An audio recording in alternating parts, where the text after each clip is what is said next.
After a small negotiation about who would drive, one Lucky never had a shot at winning, I climbed into the driver's seat.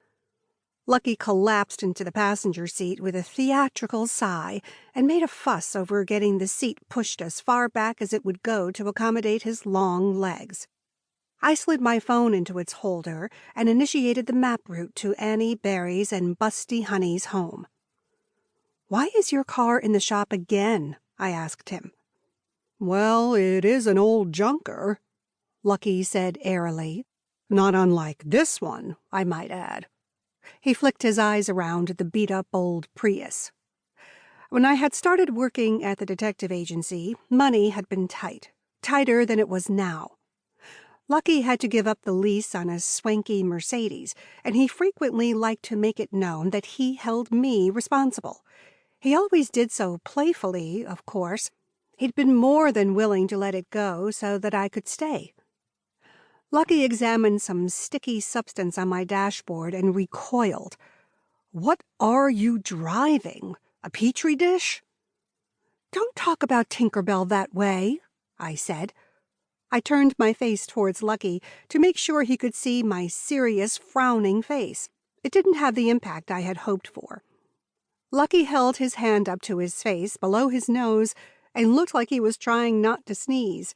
Instead of a sneeze, however, he let out a loud chortle. "You call your car Tinker Bell?"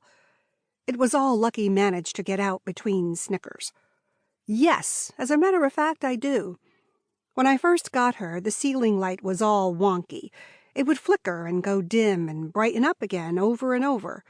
I even changed the bulb, and it kept happening. It was frustrating at times, so I started telling myself that I had the temperamental Tinker Bell up there."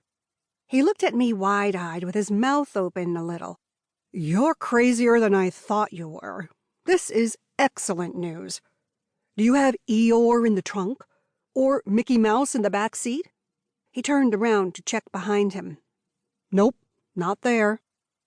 "Ha ha, very funny. You never told me why your car is in the shop." Lucky's laughs petered out. He crossed his arms and mumbled, "Just some issues with some wiring." "The wiring?